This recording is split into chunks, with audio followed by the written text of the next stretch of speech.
अस्सलामुअलैकुम, it's me Saqib Maqbool from Maqbool solution software company. आज की इस वीडियो में हम देखते हैं कि मकबूल सॉल्यूशंस के पॉइंट ऑफ सेल में ऑर्डर का ऑप्शन क्या है और इसके क्या बेनिफिट्स हैं। तो जब भी आप एक सप्लायर या वेंडर से दोबारा कुछ सामान मंगवाना चाहेंगे तो उसके लिए आप यकीनन ऑर्डर बनाते हैं। तो ऑर्डर बनाने के दो तरीक़ेकार हैं, एक मैनुअल भी ऑर्डर बन सकता है और सॉफ्टवेयर में ऑटोमेटिक, यानी सॉफ्टवेयर आपके मौजूदा स्टॉक और आपकी जो रिक्वायरमेंट है स्टॉक की, यानी इतने पीसेज या इतने बंडल्स आपके पास होने चाहिए, उसको देखते हुए खुद ब खुद ऑर्डर जनरेट कर देगा। अल्हम्दुलिल्लाह ये बहुत ही यूज़फुल फीचर है जो मकबूल सॉल्यूशन सॉफ्टवेयर कंपनी अपने कस्टमर्स को प्रोवाइड कर रही है।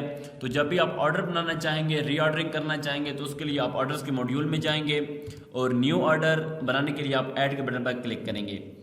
डेट की फील्ड में आप जिस भी डेट में ऑर्डर बनाना चाहेंगे तो सिस्टम की जो डेट होगी वही यहाँ पर आपके पास मेंशन होगी। आप इससे पहले या इसके बाद में किसी डेट में ऑर्डर बनाना चाहें तो आप क्लिक करके यहाँ से डेट भी चेंज कर सकते हैं। नेक्स्ट, सप्लायर नेम में आप अपनी पार्टी या वेंडर या जो भी आपका सप्लायर है उसका नाम यहाँ पर मेंशन कर देंगे तो आपका ऑर्डर क्रिएट हो जाएगा और ये सारा काम खुद ब खुद होता है। इसके लिए आपको छोटी सी सेटिंग्स करनी होती हैं, जो आप सेटिंग कर देंगे तो खुद ब खुद आपका सॉफ्टवेयर ऑर्डर बना देगा। जो ही हम पार्टी नेम सेलेक्ट करते हैं तो सॉफ्टवेयर आपके फिजिकल स्टॉक, यानी ये हमारे पास अवेलेबल स्टॉक आ रहा है कि हमारे पास जो जो आइटम है उनके कितने कितने पीसेज अवेलेबल हैं, और सॉफ्टवेयर ने ये भी देख लिया कि ये हमारा जो सप्लायर है हमें कौन कौन से आइटम हमें सप्लाई दे रहा है।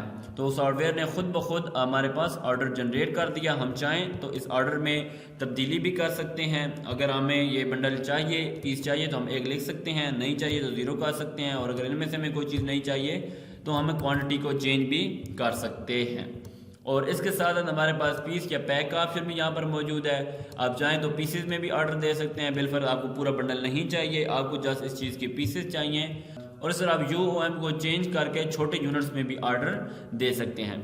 ऑर्डर देने के बाद आपका टोटल जो एस्टीमेट बनेगा वो यहाँ पर आपको नज़र आ रहा होता है कि आपकी इतनी अमाउंट का ऑर्डर आपके सामने बन रहा है। उस पर जो भी आप एडवांस पेमेंट करना चाहें, क्योंकि मोस्टली क्या होता है कि आप जब ऑर्डर देते हैं तो साथ में कुछ एडवांस पेमेंट भी होती है, तो अगर आप एडवांस पेमेंट करना चाहेंगे तो यहाँ पर एडवांस पेमेंट लिख देंगे। और नेक्स्ट आपके पास कैश या बैंक दोनों ऑप्शन मौजूद हैं। आप ये एडवांस पेमेंट बाय कैश कर रहे हैं तो आप कैश सेलेक्ट रहने देंगे, और अगर ये बैंक से कर रहे हैं तो बैंक सेलेक्ट करने के बाद यहाँ पर बैंक नेम लिख देंगे जिस भी बैंक से आप कर रहे हैं, और यहाँ पर स्लिप नंबर या TRD ID यानी कि ट्रांजैक्शन ID आप लिखना चाहें तो यहाँ पर मेंशन कर सकते हैं। मैक्सिमम स्टॉक वाले ऑप्शन के थ्रू आपने सिस्टम को बताना होता है कि ये जो आपके पास आइटम है इसकी कितनी डिमांड है या कितने पीसेज आपके पास हों तो ये आपके लिए काफ़ी हैं, और उससे कम जब भी पीसेज होंगे तो सॉफ्टवेयर खुद ब खुद उन्हें ऑर्डर में डाल देगा, और उससे ऊपर कोई भी पीसेज होंगे तो सॉफ्टवेयर दोबारा ऑर्डर उस चीज़ का नहीं बनाएगा। और तमाम सेटिंग्स वगैरह करने के बाद आप सेव करेंगे तो ये आपका ऑर्डर सेव हो जाएगा। और इससे आपके जितने भी सप्लायर्स होंगे आप उनके ऑटोमेटिक ऑर्डर भी सॉफ्टवेयर की मदद से जनरेट कर सकते हैं। आप ऑर्डर बनाने के बाद इसमें चाहे जिस तरह आप इस आइटम की परचेज प्राइस नहीं आ रही और आपको पता है कि इस आइटम की क्या आपको परचेज रिसीव होगी, तो आप वो एस्टिमेट के तौर पर लिख भी सकते हैं। लेकिन ये आप ध्यान में रखें कि जब आप बिल बनाएंगे तो तब आपकी purchase price bill pay show नहीं होगी, ये जस्ट आपके लिए है ताकि आपको आइडिया हो सके कि कितने रुपीज़ का ऑर्डर एस्टिमेटेड बन रहा है। और ऑर्डर फाइनल होने के बाद आप सेव कर देंगे तो ये भी आपका ऑर्डर बन जाएगा, और आप ऑर्डर डिटेल्स में आएंगे, और इस तरह आपने जितने भी ऑर्डर्स क्रिएट कर रखे होंगे वो आपके सामने शो हो रहे होंगे।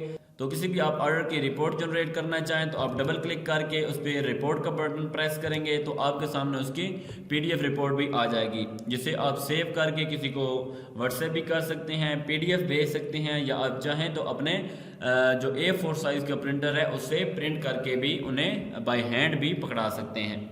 इस तरह जो आपके ऑर्डर के लिए इनवॉइस होगी वो जनरेट हो जाएगी, और इसमें UOM का ऑप्शन भी है, यानी कि आप पीस मंगवा रहे हैं या बंडल परचेज कर रहे हैं। इसके बाद ऑर्डर क्रिएट करने का एक और प्रोसीजर भी होता है, आप मैनुअल ऑर्डर भी बना सकते हैं। मैनुअल ऑर्डर बनाने के लिए आप जब ऑर्डर डिटेल्स में जाएंगे और ऐड के बटन पर क्लिक करेंगे तो यहाँ पर दो ऑप्शन आपके पास अवेलेबल होते हैं। ऑलरेडी हमने जो ऑर्डर बनाए हैं वो स्टॉक लेवल के मुताबिक बनाए हैं, यानी सॉफ्टवेयर आपने जो ऑलरेडी प्रोडक्ट्स की या प्रोडक्ट्स असाइन कर रखी हैं उनको देखते हुए ऑर्डर बनाए। तो अगर आप मैनुअल ऑर्डर बनाना चाहते हैं, यानी आप खुद एक एक आइटम लिख के ऑर्डर बनाना चाहते हैं एक सप्लायर का, तो आप मैनुअल ऑर्डर सेलेक्ट कर लेंगे, और जिस भी सप्लायर से चीज़ें मंगवा रहे हैं आप उसका नाम यहाँ पर मेंशन कर देंगे, और जो जो चीज़ें आपने मंगवानी है या तो उन्हें आप स्कैन कर लेंगे या प्रोडक्ट का बाय नेम आप भी उन्हें सर्च कर सकते हैं। इस तरह जो चीज़ें आपको चाहिए होंगी आप उन्हें बिल में डाल देंगे और उनकी कितनी कितनी क्वांटिटी आपको चाहिए वो आप क्वांटिटी वाले कॉलम में लिख देंगे। और किसी आइटम की अगर आपको परचेज पता है कि ये तकरीबन कितने रुपीज़ में आपको मिलता है तो वो अगर आप लगा दें तो सॉफ्टवेयर आपको एग्जैक्ट एस्टीमेट बता देगा तकरीबन इतने एस्टीमेट का ये ऑर्डर बनता है। और इस ऑप्शन के थ्रू आपके सामने अवेलेबल स्टॉक तो फिर भी आ रहा होता है कि आपके पास कौन सी आइटम में कितने कितने पीसेज या कितने कितने बंडल्स अवेलेबल हैं, आप उन्हें दे सकते हैं। लेकिन इस ऑप्शन के थ्रू आपको ऑर्डर मैनुअली देना होता है। मैनुअल ऑर्डर बनाने के बाद आप सिंपल सेव के बटन पर क्लिक कर देंगे और बाद में आप इसकी PDF रिपोर्ट निकाल लेंगे। उससे चाहें तो व्हाट्सएप आप कर सकते हैं या बड़े थर्मल प्रिंटर से आप उसे प्रिंट भी कर सकते हैं। अगर आप इसे प्रिंट करना चाहेंगे तो आप सिंपल प्रिंट के बटन पर क्लिक करेंगे या Ctrl+P शॉर्टकट की प्रेस करेंगे और जस्ट प्रिंट के बटन पर क्लिक कर देंगे।